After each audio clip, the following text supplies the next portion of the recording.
Today on the 1% podcast, we're honored to welcome Sheriff Kieran Donahue. He is the president of the National Sheriff's Association.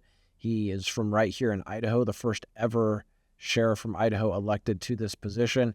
He had the opportunity to meet with President Trump and Vice President J.D. Vance just last week, so we'll talk to him about that and about the work that he's doing on a national level. Sheriff Donahue is from right here in Canyon County. He grew up in Mackay, Idaho, and has an incredible story about what led him ultimately to becoming a sheriff, an elected official, and serving our nation in law enforcement. Sheriff Donahue and his wife, Jeannie, also run and operate the Man Up Crusade, a foundation focused on bringing awareness to domestic violence and providing money to help victims of domestic violence. So we're honored to have Sheriff Donahue joining us today. You come back here, you start with Canyon County.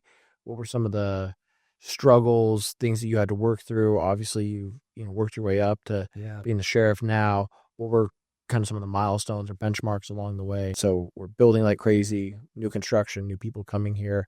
What are some of the things that you're most proud of? And that certainly brings some challenges with it, right? The growth brings challenges. The mayors, the city councils, how can they work? What are things that, from your perspective, could be seen to help influence decisions, to help make that growth more manageable from a financial standpoint, but also from a public safety standpoint?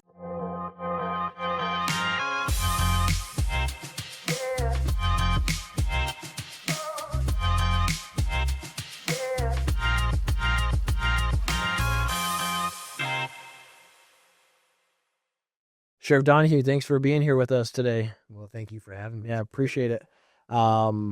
I guess maybe we'll kind of start off by talking a little bit about our relationship and how you and I first met and got connected. We have a mutual friend, Ben Pensinger, who introduced us a few years ago, and we just already had a lot of things in common. There were a lot of things that you were involved with and things that we've been trying to do to help benefit the community. And so Ben just thought, hey, Cam, if you don't already know Sheriff Donahue, you need to. And well, he said the same thing to me. If you don't know Cam, you need to. So, no, it was really, what a great guy. Yeah. Right? Another pillar of the community, quite frankly, who worries more about other people than himself. Yep. So we went and had lunch at Indian Creek Steakhouse and hit it off from there, and we've been friends ever since. And so I'm sure it's been a lot more one-sided, where I'm generally the one asking you for favors rather than the other way around. But no, appreciate the friendship, and we're excited to have you on today. You're one of the people that, as we were making out our original list of people that we wanted to have on the podcast, you were right there, one of the first ones that we came up with.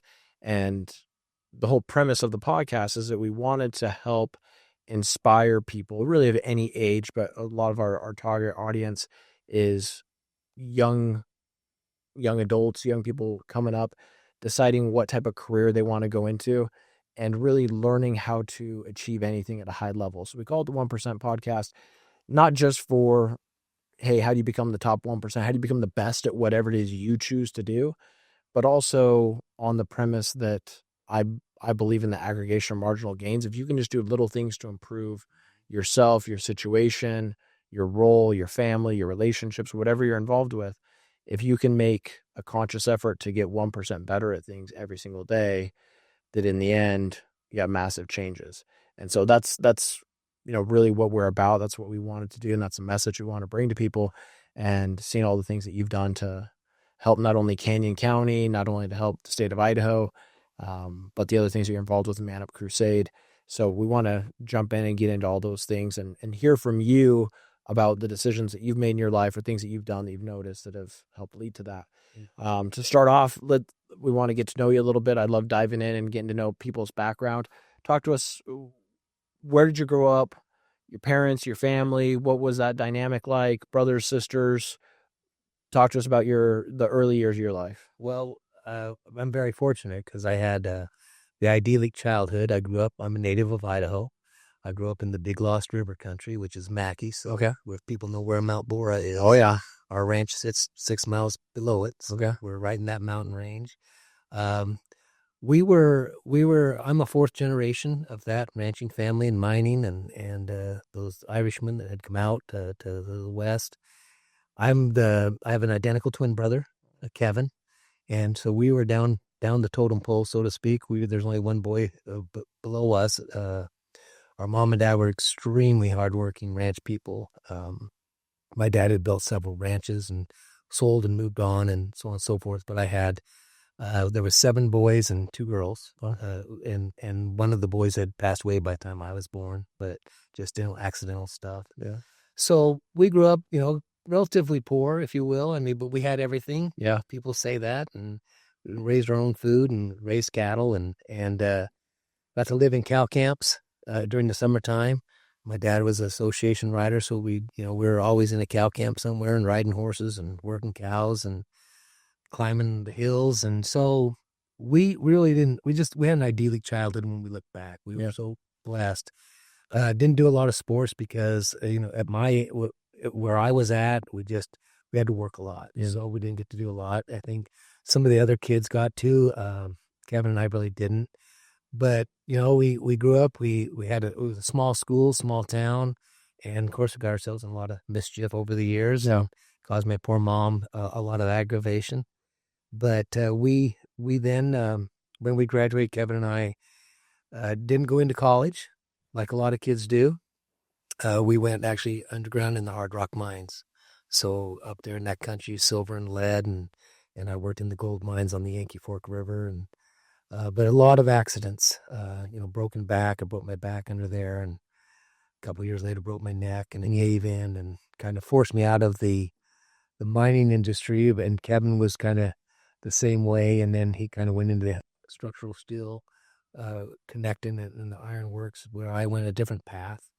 And I think that's what's unique about people. We go different paths. We don't know where we're supposed to be for sure. And about 5 years in, out of high school, I ended up in college at the Idaho State University, and took a biology class in the spring, and I loved it, and ended up talking to the professor, and ended up doing an undergrad research work on the Henry's Fork River for a summer, and it just started me down a path of biology and fisheries biology, natural resources management.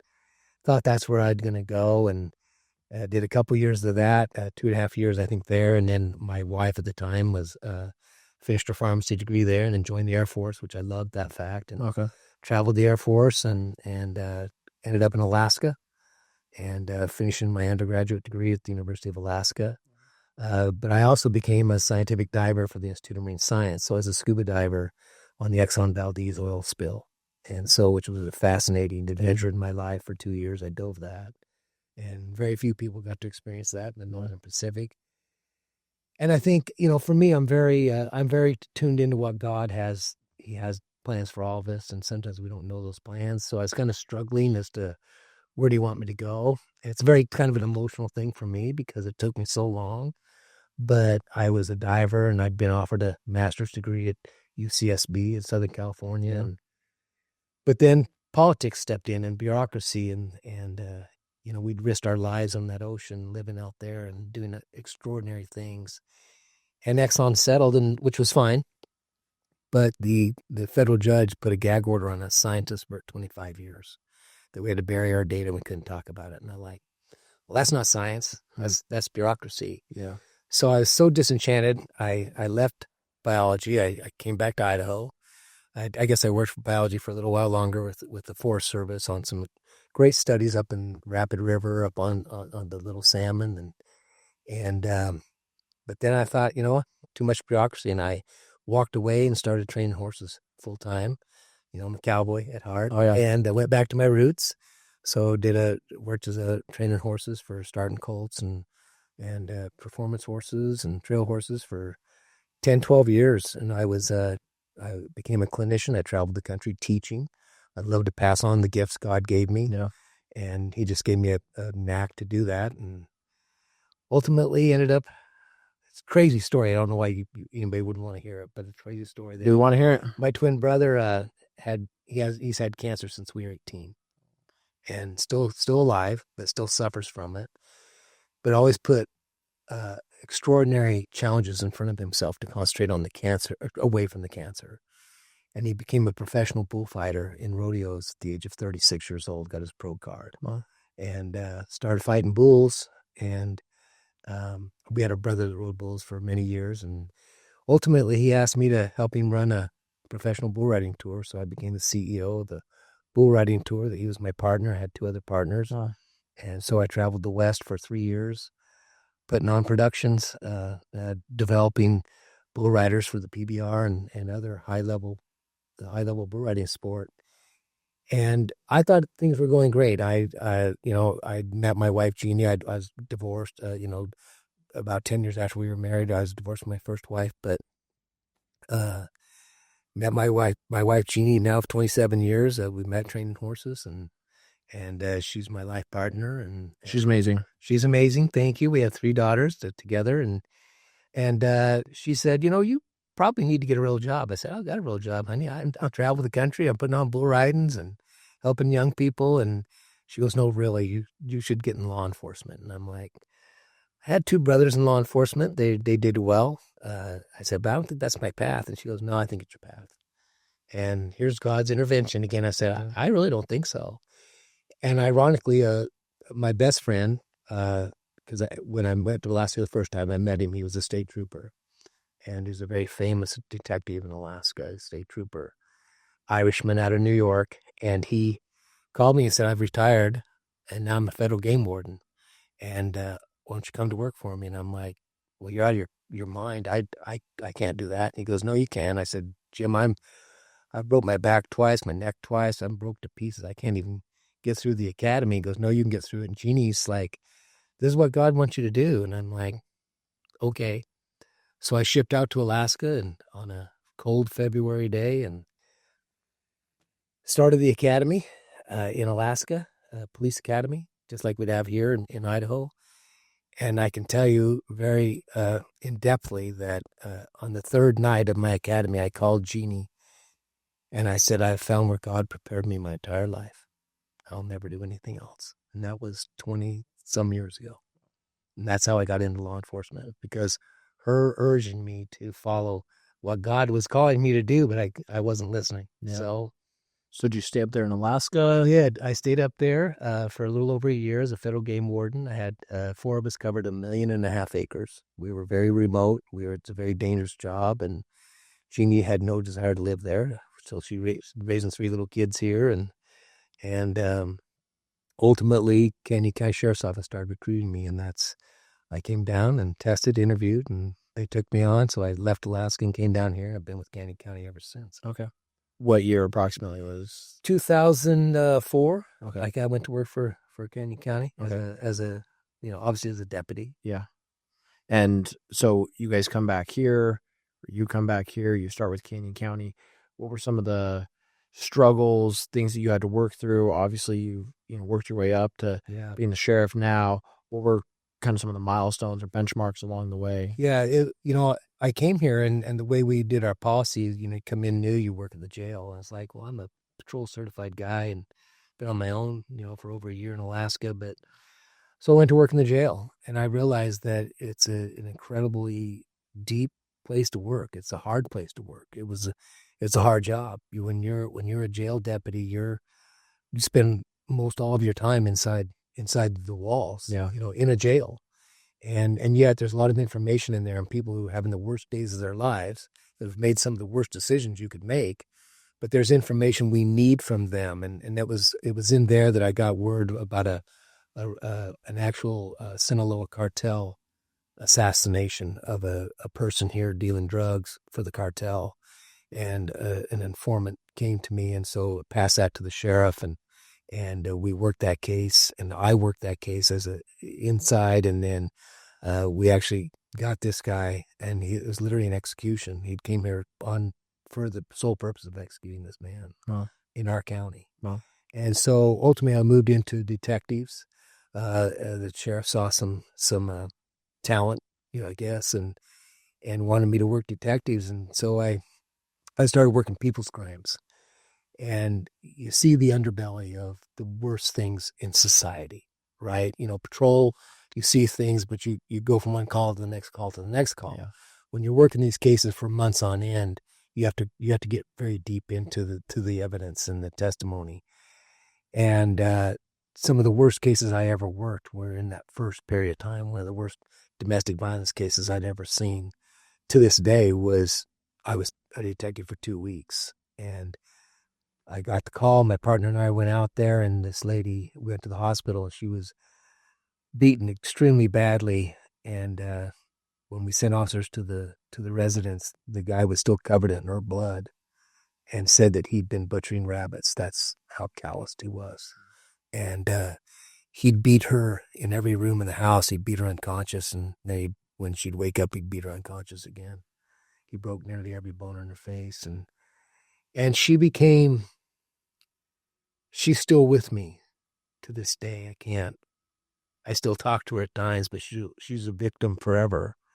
And for many months, she would call me in the middle of the night because of the fear that she was going through, or they'd made another threat, his buddies. And Jeannie would go with me at 2 or 3 in the morning. We'd go over and sit with her and hold her, and we're going to get through this together until we finally got the conviction. And then when he got to prison, he was sending her threatening messages even from prison. So it went on for years. Wow. And so that really probably established me as to what, the domestic violence world, in terms of how passionate I am to solve it. From there, I was still a detective, did a stint as a school resource officer out in Middleton, and got a really bad guy out of there, a teacher who had been offending on girls. Removed him from there, so I felt good about that. Then got into narcotics and wanted to work undercover, and so the sheriff got me over there for a while, but then he pulled me back to do these violent crimes, and we had a lot of violent crime in those days. So if you remember 2004, 2005, Yeah. we had a tremendous gang problem in the Canyon County area, especially Caldwell. So in late 2005, the sheriff came to me and said, I'm going to reassign you to a FBI task force. He said that we're forming a task force with the FBI to address the gang problem. And that was really rampant. People that have been around here, they knew how bad it was. You can walk down the streets. It wasn't like Indian Creek today. Yeah. And so in late 2005, I was one of the initial guys on the task force, and our mission statement was to seek out the gangs, the hierarchy, and take them out. And so we infiltrated I was with the task force for 6 years, tasked out away from my family, away from the office, working undercover and highly complex multi-defendant cases and using confidential sources. It was great. We did tremendous benefit to the communities, this whole valley, but there's a cost, and that was the cost of the family. So, kids in sports, you miss all the sports. You don't go there. When you go there, you don't sit with your family because you look fairly despicable, and because you're working in the streets. And, certainly didn't look like I do today, but that was a hard part in our life, because while the kids and Jeannie were proud of me, they never saw me very often, in terms of ships passing in the night, so to speak. And so finally I told the sheriff, I said, you need to bring me back to the light. After 6 years, I'd been under for almost 7. I was like, you need to bring me back to the light. And so came back as a supervisor. And then in late 2011, early 2012, the sheriff said he was going to retire, and he wanted me to run for sheriff. I turned him down, and I said, that's not my path. And 7 months later, God came to me and said, this is what we're going to do. And so I remember the day, and I almost fell to my knees, and I said to God, you have to have a different answer. And the next day, I literally rode up to the sheriff on a horse at the parade in Nampa, and I said, I'll do it.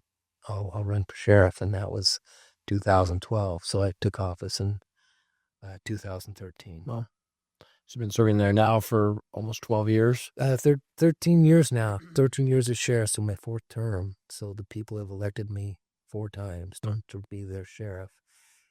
So it's been quite a journey. It was a journey to get there. Obviously, I never had plans. I didn't have plans to be the sheriff. It just didn't cross my mind. But I know God calls me to this service. I know He calls officers to our service, and no one can convince me otherwise. So what are some of the things you've been serving as a sheriff now in your 4th term? What are some of the things that you're most proud of that you guys have been able to accomplish? I mean, I think that anyone that's lived here for quite some time has seen this transformation that's taken place, all over the valley, in Canyon County, in Caldwell, in other places. But there's been a tremendous difference, and things that, you may not have been able to recognize 2 decades ago, but have really become great parts of our community. And obviously we have a ton of people moving here. Canyon County is growing like crazy. I heard a statistic earlier today that 1 out of every 2 homes that sells in Canyon County is new construction. So we're building like crazy, new construction, new people coming here. What are some of the things that you're most proud of? And that certainly brings some challenges with it, right? The growth brings challenges. What are some of the things that you're most proud of that we've been able to accomplish to this point and that you're looking forward to in the future? I think that the foundational piece was we had to get control of public safety. So when the sheriff, we were under siege by the gangs. Whether you're talking about local street gangs or transnational criminal organizations like the Sinaloa cartel and others, they controlled our streets back in those days, many years ago. And so that's one of the proudest things that the men and women, myself included, we dedicated our lives to correct that wrong, and we did it. And we've taken those numbers down so dramatically. Instead of 600 shootings in a year or 400 shootings in 2 years, a couple of shootings a year, right? The streets became safer, so that opened up for economic development. It opened up for people to come back and take their streets back. I'm very proud of what we did. And that task force, this year is our 20th anniversary. We're still out there. We're still doing that job to keep a handle on it. So that I'm very proud of. And it took a few years. We have this serious problem with our jail, Canyon County. The people don't want to bond.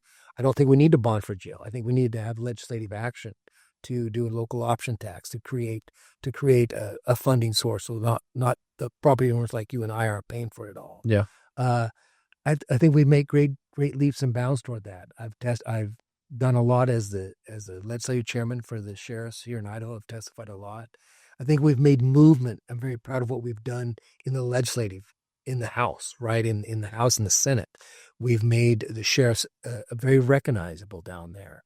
And for Canyon County, we've led that charge. We have probably the top forensic lab outside of the state, ISP in the state of Idaho. We've developed that we were determined to get there, and we're there.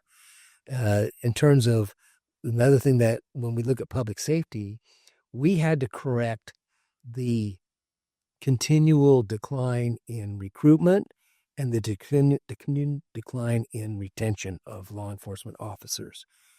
Canyon County is one of the lowest paid career fields out there. And we, over the last 3 or 4 years, we've corrected that. We've taken that. My chief deputy, Doug Hart, who was my supervisor in the FBI until he retired. Then he came to work for me as a chief deputy. We've brought that together. We worked with the Board of County Commissioners. We wrote strategic plans. And we have now brought our salaries up to where they're marketable for our people to be competing in this market. So our recruitment is off the charts. Our retention is off the charts. Well, what does that do for public safety?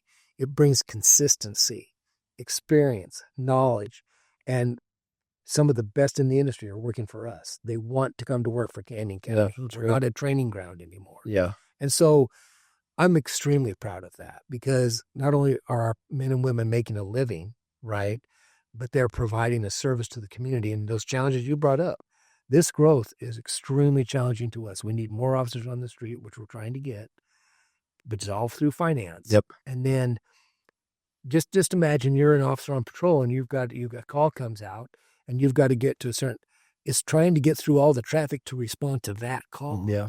It's almost impossible at times. So we're really challenged by the growth. While it's good in some respects, it's bad in that respect. And with growth comes crime. Yeah. Every culture in history will show you that. Yep. And so we have to be we have to obviously be paying attention to it and address it as it raises up.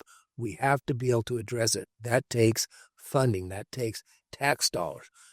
But if we're going to have a good society, we have to have a safe society. Yeah. So let's talk about that with the crime relative to certain types of growth as well.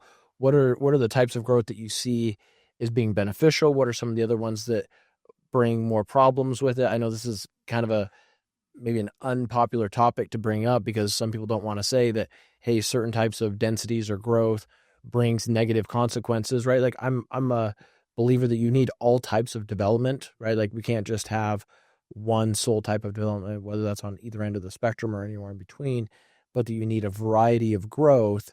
But talk about, from your experience, about building healthy communities, working with the Board of County Commissioners or the individual cities and the mayors, the city councils. How can they work? What are things that, from your perspective, could be seen to help influence decisions, to help make that growth more manageable from a financial standpoint, but also from a public safety standpoint? Well, I think you've nailed it. I think, and it takes all of those people that you just mentioned, whether you're talking the legislative body, you're talking boards of county commissioners, city councils, mayors. Let's just take county, for instance, or Ada County. You have to have a working collaborative unison effort in unity. And when you see those splinter away, when say it's a city council or a city council member or a board member, they're going on their own agenda, you veer away from the purpose of government. The purpose of government has to start with public safety. It has to be the foundational piece of all government. And so it's the only reason we coalesce together as citizens to create some sort of form. There's chaos and crime, right? There's always going to, and you're just signing up for tyranny if the sole purpose of the government isn't to. You have that sole purpose has to concentrate on public safety first and foremost, enforcing the rule of law. Yeah. It's as simple as enforcing the rule of law. That's why we have laws. So when you have people vary from that path, that's very difficult. Now, yes, you want growth. You want industry. Manufacturing. We have an agricultural valley. We have a lot of agriculture. We have Simplot. We have the feedlots, the dairies, etc. But with all those things, when you bring manufacturers or plants in here, there's going to be that criminal element that's attached to that. Those who are going to prey on the good working people of America. And we are experiencing that. When we look at, especially the cartels, the biggest thing we face, Kam, in this valley and in the nation today is the Mexican cartels. Make no mistake about it. And let me elaborate why that's so important. Yeah, please do. I think a lot of people aren't aware of that. They're not aware because they live it. They don't live it like I have to live it. Yeah. But just realize that the cartels of Mexico, Sinaloa, CGNG, Jalisco New Generation, and now TDA from Venezuela, they capitalize on that chaos. Now, so drug trafficking. We're losing 80 to 100,000 people a year in this nation by overdose a year. Just overdose. It's the fastest death rate that there is. But it's worth hundreds of billions of dollars to the cartels. And it's worth its weight in gold to our enemy in China. China wants your country. China's in it for the 1,000-year war. Americans don't think of the 1,000-year war. They think of instant gratification. They think of, how can we address this now? China's in it for the generational war. So they're funding the cartels, and the cartels are funding China. China provides all the precursors for methamphetamine, fentanyl. The list goes on and on. Gets to Mexico. Mexico distributes it through the border, the southern border, or down through Canada, or on our coastal waters. They are deeply ingrained in the fabric of our country in every single community, county, borough, parish, and state of the United States. You can look all this up. It's all very well documented. That's the enemy, right? And it's a ruthless enemy because they don't care about your kids. They care about getting your kids on drugs because those drugs fund their enterprises, the money laundering, the sex trafficking, the human trafficking. It's all connected. So while we're thinking about there's this growth, well, when you have growth like that, it's easier to hide within the growth. It's easier to hide within the anonymity of there's so much going on. Law enforcement has to concentrate on the responsive things that are happening today. You can't forget about the long-term, highly complex, highly multi-defendant cases that we're working because they are in the shadows of everything that's driving that robbery, driving the metal theft, the copper theft, driving the narcotic sales, driving assaults, batteries, rapes, human trafficking, sex trafficking, prostitution. It's all driven by the cartels. So when we look at it like, oh, well, those are vice crimes, or this isn't like what normal cops do. No, that's exactly what we do every day. And every city council, every mayor, every executive needs to be funding those task forces like the Violent Crime Metro Task Force from the FBI, because those are the guys we're putting on the streets to combat that in the shadows. They're the shadowy part of what we do. So there's a lot of challenges when you look at that, because it's not just pulling cars over on the freeway or pulling cars over down the streets. It's that deep embedded criminality. And where do you see that most often? What does that look like? What are things that, if you could communicate directly with members of city councils, boards of county commissioners, right? And not just Canyon County, but anywhere. What are the things that you would want them to be aware of and to be strategic and intentional about how they approve certain types of growth and what that looks like? Yeah, that you keyed on it again. First they have to accept that we have this problem. You can't put the visors on and think it doesn't affect me. It's not going to happen in my community. It's not going to happen in my school. It's not going to happen in my neighborhood. The worst possible thing you can do, because you're fanning the flames.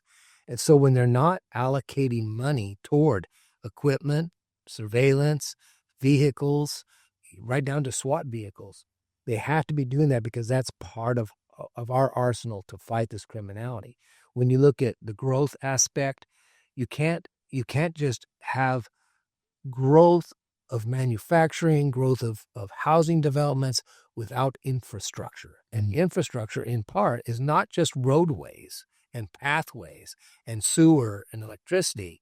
It's local law enforcement. It's EMS. It's fire. If you're not funding those right along the way, it becomes an abyss. You never climb out of that. You're in Pandora's box. And we're really verging in on a lot of that. Now, in my county, I'm very fortunate. We have a great board of county commissioners. They work very collaboratively. We do have a great board. We really do, right?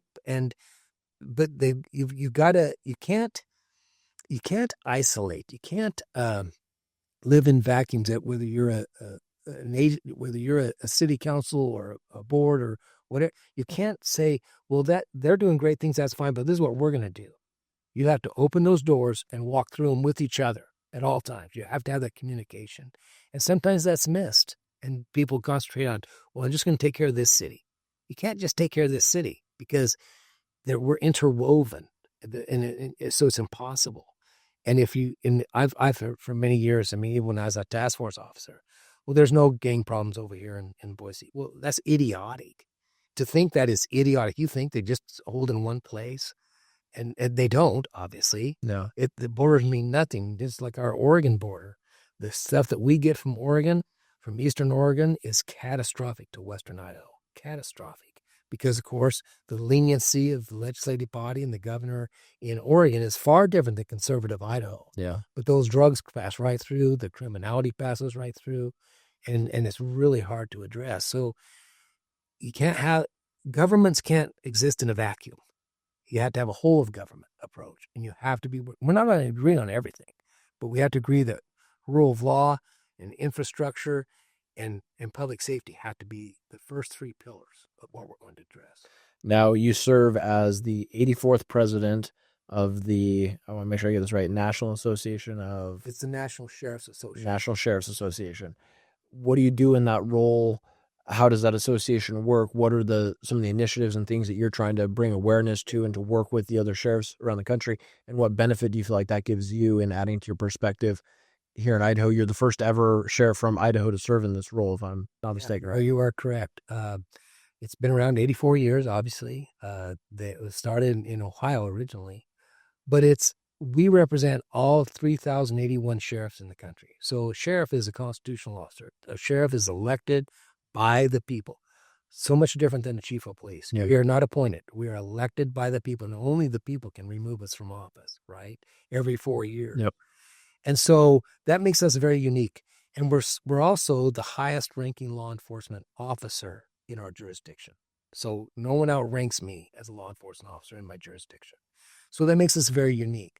So my path there, I joined the National Sheriff Association some 10, 11 years ago when I became sheriff, and was appointed to some committees. Domestic Violence Committee was the first one I was appointed to, and others. Well, we have committees throughout the National Sheriff Association because we're a national organization. Yeah. Some of the biggest ones we have is government affairs. Well, what does that mean? Well, everything that's happening in Congress, that's going to affect the state of Idaho or the individuals living here, we're on the front steps of that every single day with our government affairs. We have a government affairs director. We have a chairman of that committee. I've been the vice chair of that committee. We have the border security committee, the second largest committee that we have, not just the southern border, but the northern border, the coastal regions, because it's national security.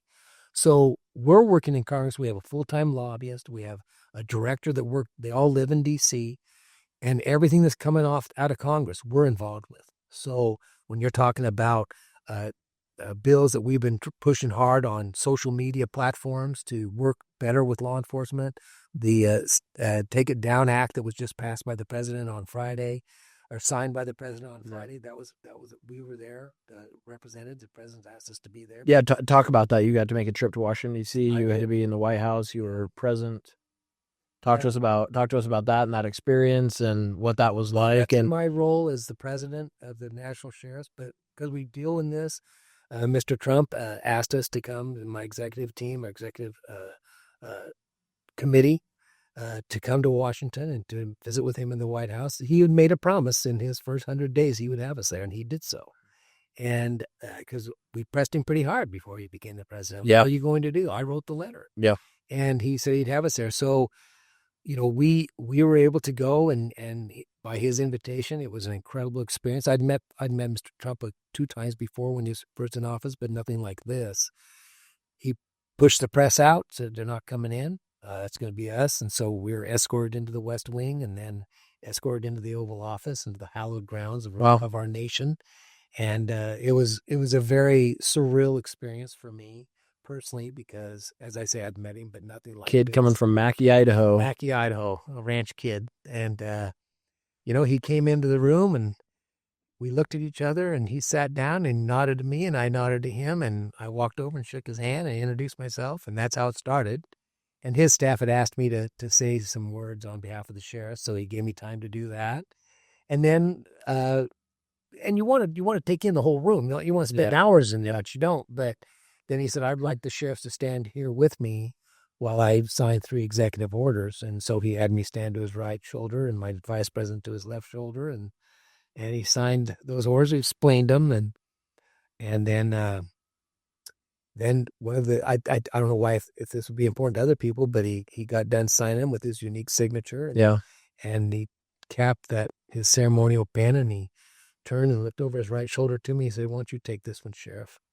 And that meant, it meant so much to me that, I'm going to put it in a shadow box, because the president of the United States said, we just signed, and one of these is for law enforcement. Why don't you take this? And I was so moved by it. Wow. And he was just gracious and generous and patient with the things we wanted to talk about. And he said, I'd love to stay here all day. He said, but I think we'll deal with China. And he said, and they're like, Mr. President, they need you. He goes, I know, but I'd like to stay here. Yeah. And it was like that. And then that was 2 weeks ago, 2.5 weeks ago. And then last week, I was called back to D.C. because it's National Police Week. So the memorial wall, I was asked to read some of the names that we're going to place on the memorial as the president. But the vice president invited me to breakfast at his house with his wife, and here's this kid again from Mackay, Idaho. Mm. And I didn't know what to expect, but I was the only sheriff there. But there's about 20 people, probably 20 people. Went to his house, the Naval Observatory house, and it was so quaint. It was a small room. There's 4 tables, and his wife sat at one, and he sat with me at my table, and we had 2 other tables, and sat there and ate breakfast with the vice president and talked about what are the challenges in law enforcement, Sheriff? What are you seeing? What do we need to do? And so I told him what Congress can be doing better, because he was a senator. Yeah. And how to address it for our young people coming into this business, into this profession. And afterwards, everybody was taking pictures, and then him and I just kind of stopped and started talking together. And it's like we'd known each other for years. Yeah. They're calling him out of the room. And I was like, well, that was pretty cool. And then that afternoon, I had a scheduled meeting with Attorney General Pam Bondi.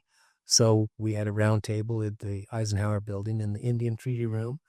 And we, by an hour and a half or more, and we went around the room with several attorney generals from different states and myself and some other sheriffs, and had a really concrete conversation, a very personal conversation. And that's the power of being the president of the National Sheriff's Association. Yeah. We're invited to the table, right? In this role that I fulfill.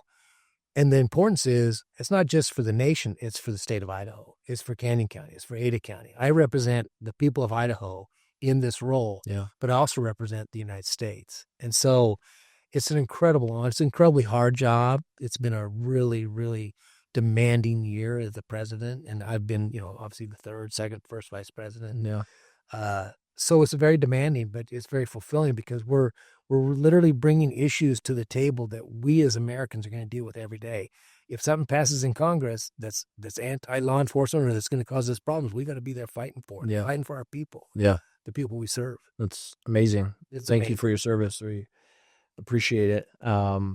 You've had the opportunity to be around a lot of incredible people in your life, a lot of high achievers, whether that's, getting to sit and have conversations with President Trump, Vice President Vance, other people that you've been around throughout your career and in your profession.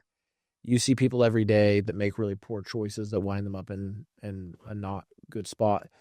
Talk to us about the people that you see in whatever role they decide to go into in life, right? Whether that is people that choose to go into government, into business, into any industry. There's patterns that you see people in law enforcement, in business, in sports, in anything that make them successful. What are some of those patterns or principles or attributes that you've noticed, that you've recognized in the people that have done the most, impacted the most, risen to the top in whatever area that is? It's very interesting because I had this similar conversation with Reverend Bill Roscoe yesterday. He's a dear friend of mine. He's my chaplain at the Florida Sheriff's Office. We're just sitting quietly talking, and we're talking about what you and I are talking about. And I said, Bill, I think it's the trend that I see, these attributes that people have, and I don't put myself in them, but I follow along, obviously, is the desire to never give up. They never give up. You yourself, myself, we've all faced different adversities in our lives. Yeah. And what I see of these successful people is a desire to overcome that adversity. And no matter how large that adversity is, how far they're put back, how big that challenge is, they bow their head down and they're like, I can do this. I can do this. And I've got to push as hard as I can. And throughout my life, I've seen great men and women. I've met them, in different capacities of my life, whether it's professional rodeo or sporting, the professional bull riders that I partner with. These kids, I call them kids. I mean, they've seen tremendous adversity, and yet they've overcome. Ryan, my nephew, and Kevin, when they built that steel company, DMS. Yeah. Kevin has had cancer since we were 18 years old. He's got a lung disease. He's got cancer. He's got one leg. Nothing ever stops these people. And because of that, they don't feel sorry for themselves. They say, this is what God has challenged me to do. This is the cross that I may have to bear. And I'm going to use it not as a crutch or not as a why I can't do something. It's going to say, no, he wants me to get there. And I'm going to try to do it the best I can. Yeah. And coming from nothing. And when I talk about those guys, they came from nothing. But they were good at sports, maybe. They were successful. They maybe could have gone that route, but they chose to do something other than that. And all those people, you included, what I see is those people, there's a place in them that gives something back to society. And there's the difference, right? There are successful people out there who are very self-centered, right? That's not the ones I'm talking about. Yeah. These people like J.D. Vance and others who, they are just, look what they've gone through, look what they've aspired to, and yet they give back.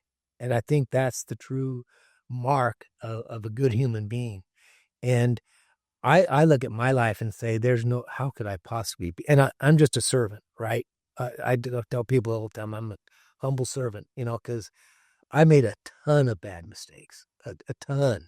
I mean, I have a whole closet full of them, right? And I pray for that forgiveness. But I try to teach my girls, and I have taught my girls that, you never give up, you never stop trying, you never try to achieve at a higher level, because that's what we expect. to do. And take care of those below you, take care of the people around you, give back, because that's what it's about. That's why we're here. That's Sheriff Donahue's opinion. Yeah, Right? I mean, yeah, that's true. It's impossible to beat a person that gets up more times than they fall down. Right? It doesn't matter whether you fell down twice or 200 times or 2,000 times.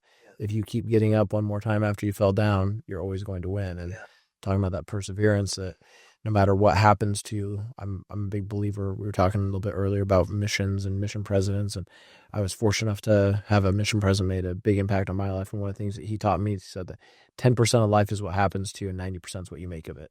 Right? Like everyone's going to have challenges in their life. Everyone's going to have difficult things that they have to overcome. They have to learn how to get through, but that's 10% of what happens to you, right? The 90% is what you make of it, right? How do you overcome mistakes, challenges, difficulties, things that life throws your way that you didn't foresee happening, but that's your cross to bear. It is your cross to bear. And I've seen people, my own family, that I've lost my family members, both close family and extended family, because of decisions. And the cross may have been too heavy. I don't condemn them. I feel bad. The methamphetamine, the fentanyl took, a cousin of mine took her daughter, who I tried to pull out away from the cartels, and but I finally got to her. She was in very bad shape, but we made an operation, and I walk in the room and she's, "Hi, Uncle Kieran." She goes, "I'm in a bad way." I said, "I know, honey. I'm here to get you out. I'm here to rescue you." 2 months later, she was dead because she went back, because the addiction was so strong. And I've seen family members go to prison. I've seen things that you can't unsee. And yet I don't judge those people, but I don't let it deter me from the path I'm on either. We can save them. I tell Jeannie, when we started the Man Up Crusade, I was like, she goes, "What do you want to do?" I said, "I want to save the world." If we can do it, we can save. That's what you told me the first time I met you. I still believe in it. Yeah, I think we can. Well, you're one of the most optimistic people I think I've ever met, right? Like you're happy. I don't know if that's by nature or if that's what you've learned and how you've grown, but it feels like that's very much a part of who you are. You're happy, you're optimistic.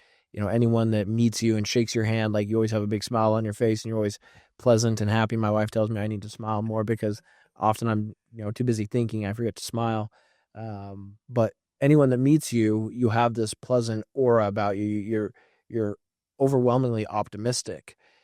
That could be a hard thing to do when you've seen and experienced some of the things you have. How do you work on that? Is that something that you're intentional about every day, or do you feel like that was kind of a gift that God gave you that you just have, and even though there's bad things in the world, you look for the good and let that be your focus? Because I do. People comment on, I do smile, and I try to find humor, and I try to find, to be funny about stuff. But I think God gave me that ability and that passion. I know He did.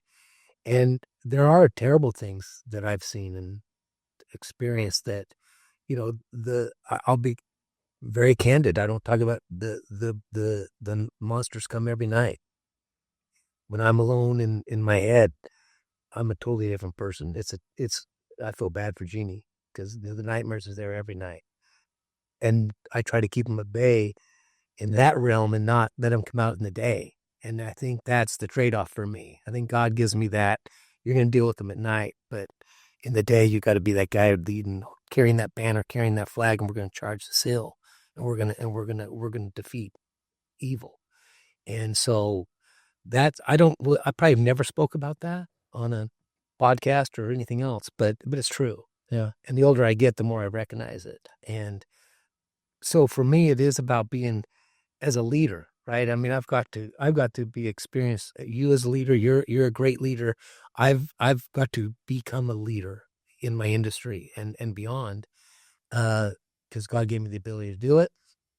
But I now look back and I know that we're leading these good young men and women, and we're developing them. And that's part of our job as leaders. You talked about the mission, right? Your mission that you were on, and these mission coordinators or people who they're developing leaders, right? And wow, what a privilege that we have people look up to us. And so then there's a privilege, but then there's also the responsibility. Yeah, that mantra, that responsibility, it's a tremendous weight on your shoulders. And I hate failing. I hate failing at it. And so, or anything. And I know you're very competitive too. You were a great athlete and still are. So I don't want to fail. Yeah. And I think that's what drives me a lot. And I think that's what drove me. I know why I do the Man Up Crusade, because God gained to me on that as well. But I think it's all intertwined, to be honest with you. Let's talk about that. You and Jeannie founded the Man Up Crusade. Talk to us about what precipitated that, what influenced you. I know from our personal conversations you shared with me, this is a calling for you, right? This was something that you feel compelled and called to do. Talk about the mission, talk about what your goals are, the difference you want to make, how you go about doing that, and what really is the role of the Man Up Crusade and the types of impacts that you feel like you've been able to make to this point. Well, you're 100% right. It's a calling. And, it to me, like how he messages me so many times is, I've been undercover for many years, right? And in my opinion, many years. When you're over 5 or 6 years, that's a long time to be out there. And it just came to me one night, after one search warrant, or maybe I busted through a door and took a bad guy down, and the gun battles and all these things, right? And I said, Jeannie, I came home and I said, Jeannie, God's compelling me to do something. And she goes, like what? I said, all I ever see is domestic violence. It's in every house I go into. It's every case I work. It's every search warrant I'm on. It's these kids. It's, the deplorable conditions. And I said, he's telling me I got to do something. And she goes, what do you want to do? I said, I want to start a foundation. And she goes, and she was kind of humoring me, I think, at the beginning.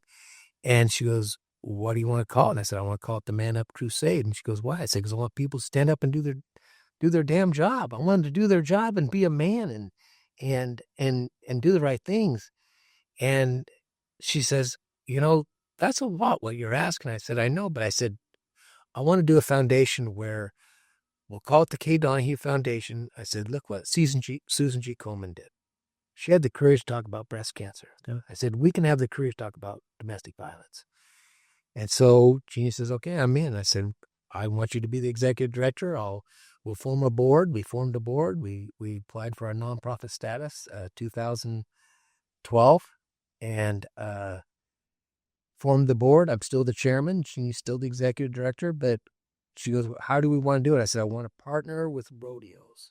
Because I know rodeo. Jeannie rodeoed when she was young, or dad rodeoed when he was young. You guys met training horses. It seems only fitting. So it's the cowboy ideology. And that is, we're going to step up and do the right thing, even if nobody's watching or if nobody's following us. Yeah. We're still going to charge the hill.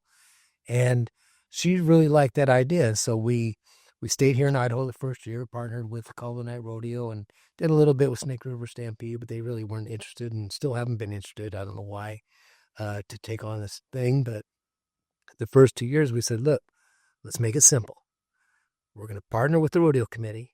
We're going to sign a contract, and they're going to designate one day or one night of their event as Purple Day, just like Pink Day for cancer or military appreciation. Yep. And all the money we raise in that community at that event, we're going to turn around, we're going to write a check for 100% of those funds to the domestic violence shelter or women and children's shelter in that community. We're not going to take anything. We're not going to get paid for what we do. It's all volunteer, and we're going to take. That's different than everybody out there with these high-paid executive directors and presidents. We're not going to be that. We're going to come bring awareness to the issue. We're going to partner with our rodeo partners and athletes and professionals and stock contractors and business corporations, and we're going to do something positive. We're going to leave money in the community to address this issue, and that's how it started. The first 2 years we were there here in Idaho, and then the third year we got invited to speak in Omaha, Nebraska at the Rodeo Association, World Rodeo Association, and a guy walked up to me as I'm registering. I'm the speaker, and a big cowboy guy, and he said, "You Sheriff Donahue?" I said, "Yeah, I am." I'm like, "Oh my God, I'm gonna be in a fight, right?" And he says, "I'm the vice president of Montana Silversmiths, and I grew up in Montana. grew up around domestic violence. It was throughout my family. It says, we're going to sign on as your first corporate sponsor. I was standing in line, and the next day, Wrangler signed on as our next corporate sponsor. Wow.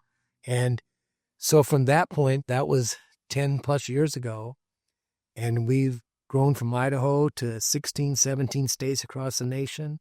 We do 30, 35 events a year. We've been partnered with the PBR for nearly 10 years. And we put Purple Night on and Purple Day and all these rodeos, and we bring awareness.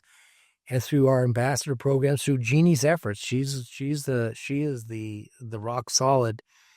Just for instance, like Western States Sheriff's Association, they've been around 35 years or so. That represents 1,000 sheriffs west of the Mississippi, 1,000.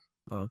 And every year we meet in Reno, Nevada in March, and on a certain day is Purple Day, and every sheriff and everybody in that building is wearing a purple shirt with Man Up Crusade, saying we can stand together in unity to fight this issue. Because those sheriffs went to all those calls too. Yeah. And their people are still going to those calls. Yeah. And we're endorsed by the National Sheriffs. We have Purple Day in our NSA conferences. We have Purple Day in state fairs and county fairs. Amazing. And, College of Idaho, our ambassadors, they're football players. And that's what it's about. It's a movement, right? That we can change, and we can change. And Jeannie's very good about this.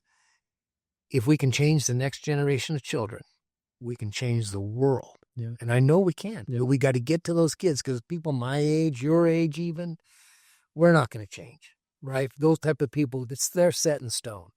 But those kids, they're formative. And we're getting into high school rodeo and junior rodeo, and we should be in every college. We should be in every national football league. We should be everywhere, right? Because everybody looks up to those athletes, including you. You're a great athlete. You still are. And what the things you do for kids, but we develop them when they're young and say, here's a healthy relationship. Yeah. And if we change those kids, think of that, Cam, we change the world. Yep.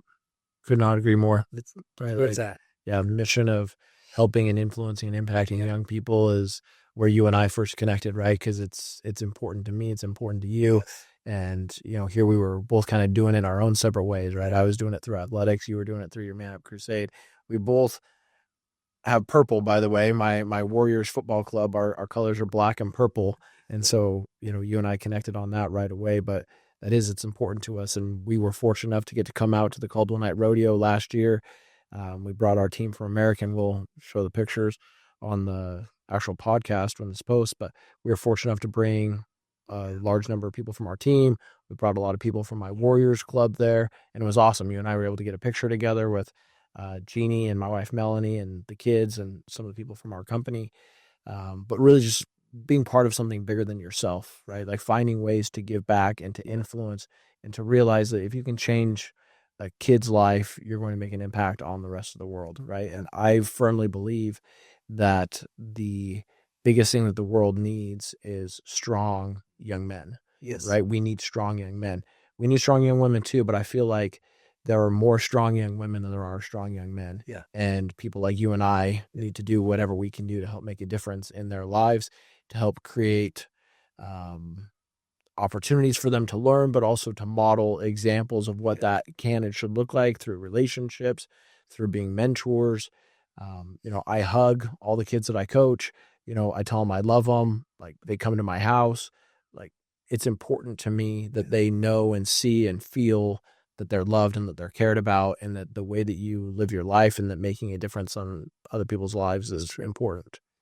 It's true. And I'll give you an anecdotal example, and we'll jump, to professional sports, right? You see so many bad things in professional sports, and those are the people who reach a lot of people. Yeah. We need to do it. We need to do it in a positive way. There's a young man, Darren Swearingen. He's a professional bull rider. Most dangerous sport in the world. Yeah. Right? It's ridiculously dangerous. When him and his little brother were, let's just say they were 6 or 8 years old, their father walked into their mother's place of work and shot her at point blank range. They thought she would die. She was shot multiple times, including in the head. And there's a picture of those little boys standing by her hospital bed. Now, here's boys that their father shot their mother. There's not a lot of expectation for those kids. No. When he was a teenager, our Man Up Crusade had been started, and his mother survived. And she reached out to Jeannie and said, my boy, this is my story. Think of that. This is my story.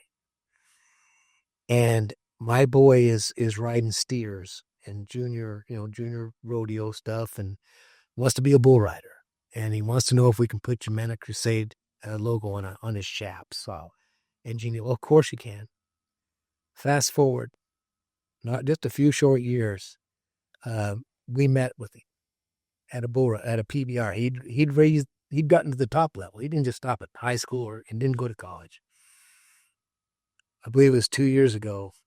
He won the world. He won the world in the most dangerous sport in the world. He won the world wearing Man Up Crusade patch on his vest. And we interviewed him just this last. I interviewed him last at the last PBR in Nampa. Him and Gene and I, and he said to us, he said, the reason I wear your stuff and the reason I tell this story, the reason I'm so passionate, he said, because my hope is that other little boys don't have to go through what me and my brother went through. Powerful. Can you imagine that? He could have went the other way. He could have been his dad, right? But he chose not to be his dad. Yeah. And he goes out and he does the most dangerous sport in the world, and he still tells the other little boys, don't be like that. We can do better. We can be better. That's why that is a driving force for Jeannie and I. Yeah. Is people like that. No, it's amazing. And it's amazing. From one of the first times you and I sat down and we started talking about this, we started formulating a plan of how can we get involved and how do we do things. So to those that may not be aware, we have an event coming up this year in August. We're going to be hosting a VIP gala night that's going to be hosted by our foundation, the Wheeler Foundation, along with American Construction Supply, and the Man Up Crusade is going to be our beneficiary of that evening. It's going to be amazing. You're fortunate enough to get to have you with us last year when we did it for St. Luke's. But we're excited this year to help bring awareness and to have you and others there to help people know how to get involved. The invitations are open. Corporate sponsors can be able to buy tables and things like that. And so we hope that people will want to get involved and want to come, and 100% of the proceeds will go toward benefiting Man Up Crusade and the different ventures that you guys are working on. To someone out there that wants to get involved, that would want to get connected, that connects with your story and that this resonates with, how do people get in touch with you? How do people get involved? How do they join and start making a difference if they feel so compelled to do? It's really simple. Our home office is Nampa, right? It's where we started. It's where we are. manupcrusade.com. If they go to manupcrusade.com, to our social media pages as well. You guys are on Instagram. And we've got a Man Up Crusade app. But they can go there. They can reach out to Jeannie. And, people always want to volunteer. There are certain times where we can get volunteers, but again, we're nationwide. We do things throughout those other committees. But where people can really help us is because we give all the money away, right? When we do an event, whether in Reno, Nevada, one of our flagship events, we give quite a bit of money away down there, which is great because the community supports us, supports them, but we write that check. It's corporations like yours, like companies like yours, and what you're doing. That's the money we use. If they will partner, they'll go to our website. They'll see our partners.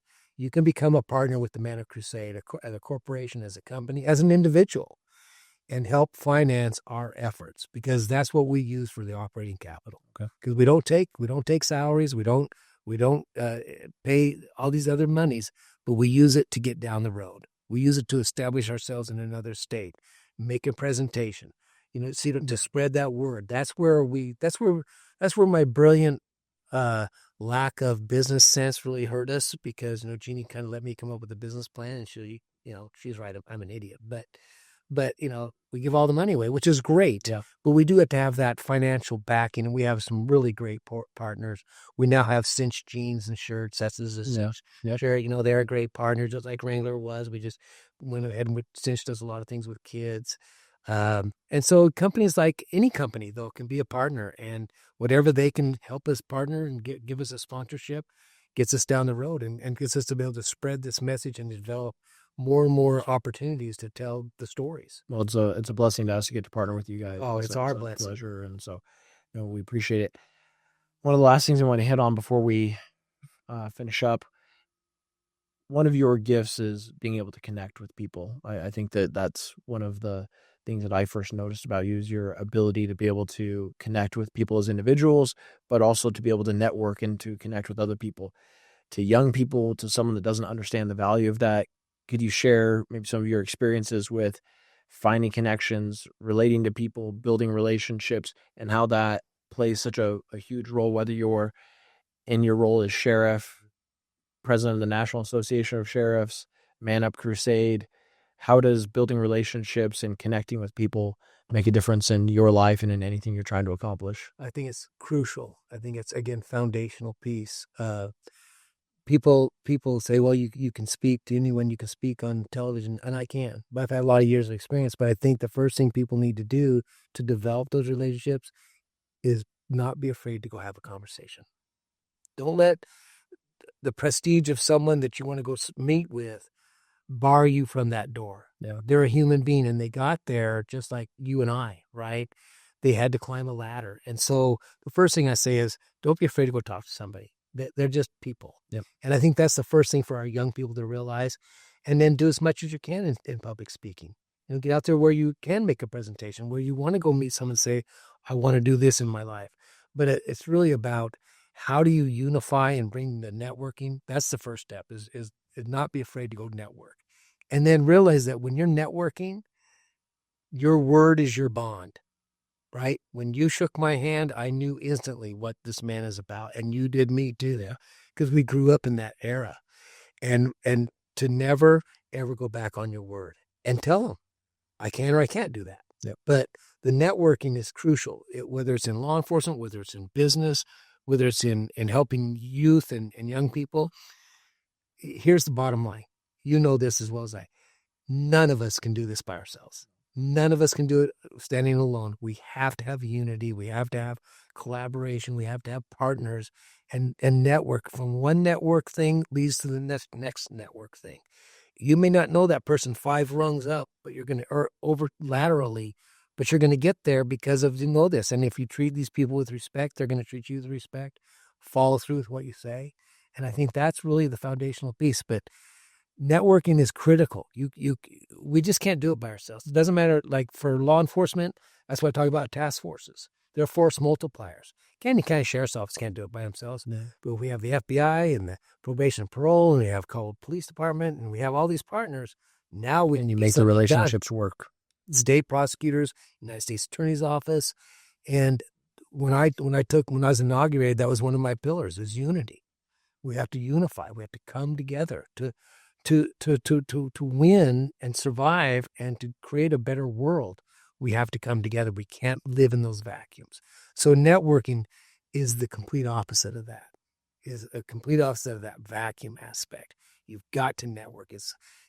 It doesn't matter. You may be sitting down at dinner with someone who you think is, well, it's a nice person, but they may be a multimillionaire, right? Or they may be in government that you don't know about. They're going to open doors for you. The doors for you. And you should do the same for them. Whatever they ask that you can do, don't overplay it, but whatever you can do, and tell them when you can't do it. Yeah.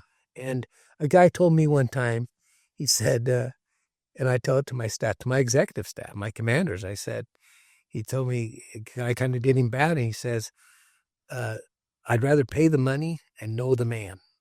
I'd rather pay the money. It won't happen again, but I know that man. Yeah. But just the opposite is true. I'd rather know that is a good man that I'm dealing with, and he's going to do great things, and I'm going to do great things. I just think that's how it works. I mean, I had to kind of explain why I get invited to the places I've been invited to the last few months, but I know I've worked hard and I've represented the nation and my county and my state, and I've asked for nothing else. I just want to make sure we're all trying to get to the same place, which is a safe environment, a safe public safety, and a safe country. It's a powerful principle that when anyone that's working with you knows this person's just here because they're trying to serve. This person's here because they care about making everyone else's life better. Ronald Reagan famously said, it's amazing what you can accomplish when no one cares who gets the credit. That's true. Right? And like when you take that servant leader mentality that I'm here to serve, I'm not here to push my agenda. I'm not here to take credit for myself. I'm not here to have some sort of ulterior motive that I'm not sharing with you. I'm here because I want to help. I want to make a difference. And people can feel that. People feel when you're sincere. People feel when you really have their best interest. And when you truly believe that the way that I get to what I want is by helping other people get what they want. And if what's important to me helps benefit other people, then it's a good thing, and good things are going to happen along the way. Some of the best opportunities I've had in my life came from walking up to someone that I didn't know and shaking their hand and saying, "Hi, I'm Kam Wheeler," and shaking their hand and introducing myself and having a conversation. And some of the best opportunities I've ever had in business, in any effort that I've been involved in, have come from putting myself out there and connecting with people, because you can't do it by yourself, right? It takes working together, coalescing with other people, other organizations, and working together and aligning with people that share the same values that you do. So, well, Sheriff Donahue, it's been an absolute pleasure. We're grateful to have you. Canyon County's lucky to have you. Idaho's lucky to have you. And, it's amazing what you've accomplished. And starting as a kid in Mackey to the things that you've been able to accomplish is really remarkable. And I hope that anyone listening to this can take note of that. Everyone's path is going to be different, and it's often not linear. It doesn't just go straight line from I was here and now I'm here. There's all sorts of detours along the way. There's hills, there's valleys, there's things you have to overcome. And I think that you sharing your story with us is a powerful illustration of that. So, well, thank you so much. And it's not linear. God has a plan, and sometimes you got to put yourself behind and open up and listen. And I'm pretty bad about that, so I can speak from experience. And he can still make it all work. He gave me the ability to do so, and our families, right? Melanie and Jeannie and all of that's so important. Your family is so important. They sacrifice right along with us, right? They take those calls just like I do. They're just at home. But thank you for having me here, and thank you for letting me talk. I don't often do it this way in terms of being so open. I try to be open, but I'm kind of got a little deeper today than I ever have, because the stories had to be told, right? And I think that's what I'm supposed to do. And then for Jeannie and I, and for the work we're doing at the foundation, thank you for allowing us to be the beneficiary this year. It's an incredible event. I hope people that are watching this or listening to this do get a table, do come to your event. It is first class. I've been to a lot of events, obviously, in my life, and you and your team do a tremendous job. It's just incredible and so welcoming, and just the spirit in that room is pretty hard to match. So thank you for allowing us to be there and be a part of it. Appreciate it. Yes.